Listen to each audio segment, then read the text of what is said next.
From a cattle market to the world stage, the story of Veda Ega Pratama. In the harsh heat of Gunungkidul, Indonesia, far away from luxury racing academies and expensive circuits, a dream was quietly being built. Not inside a modern training center, not with million-dollar facilities, but in a cattle market. Yes, a cattle market. The dusty parking area of Siyono Cattle Market in Gunungkidul became the first training ground of a boy who would one day carry Indonesia's name onto the world racing stage. His name? Veda Ega Pratama. Long before the crowds, cameras, and Moto3 paddocks, Veda was just a little kid fascinated by the sound of motorcycle engines. At only 4 years old, he was already deeply interested in racing. While most children his age were busy playing games or toys, Veda was learning how to balance a motorcycle. And by the age of 5, he had already started competing. But behind this young talent stood a man who understood exactly how difficult the racing world could be. His father, Sudarmono, a former national racer himself. He knew talent alone would never be enough. And so, he became more than just a father. He became a coach, a mentor, a teacher, a builder of mentality. Every week, young Veda was taken to the cattle market for training. No fancy asphalt, no racing simulator, no modern paddock, just dust, heat, and determination. The empty parking lot became a makeshift circuit. That was where Veda learned the fundamentals: how to control the throttle, how to maintain balance, how to read the surface, and how to stay calm under pressure. Those rough conditions shaped him, because racing isn't always perfect. Sometimes the track is slippery, sometimes the bike loses grip, sometimes fear appears. And that's exactly what Veda learned to overcome from a very young age. But Sudarmono wasn't only training speed. He was building discipline. Veda's days were filled with routines: running, cycling, physical training, focus exercises, even boxing drills to improve reflexes and concentration. After school, training continued. No excuses, no complaints. Because in that family, dreams were not built through words. They were built through sacrifice and consistency. There was one powerful principle that guided Veda's journey. Direction is more important than speed. A simple sentence, but it became the foundation of everything.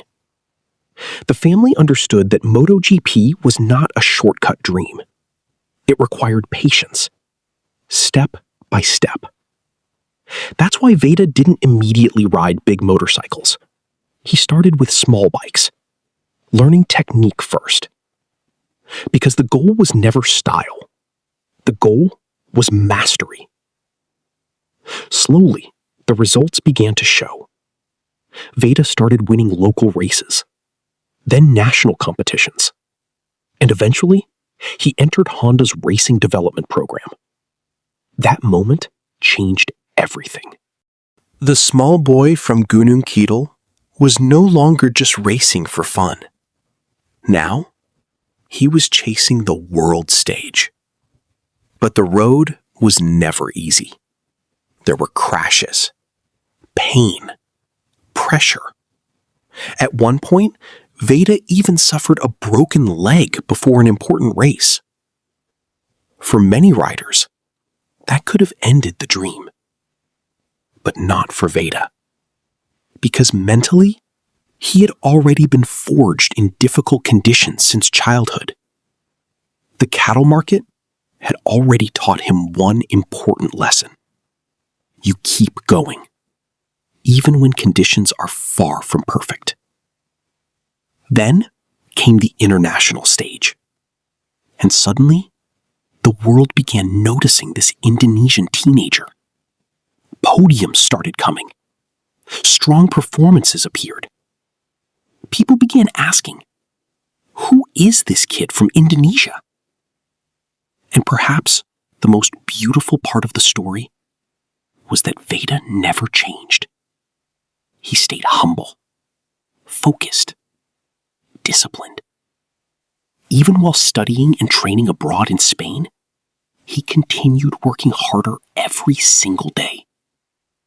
Because deep inside, he still remembered where everything started. That dusty cattle market in Gunungkidul. Today, when fans watch Veda Ega Pratama fighting in Moto3, they see speed. But Indonesia sees something more. We see sacrifice. We see a father who refused to give up on his son's dream. We see discipline built over years. We see proof that talent from Indonesia can compete with the world when it is supported by dedication and hard work. And maybe one day, when the Indonesian anthem finally echoes in MotoGP, the world will realize that this journey did not begin in a luxury racing academy.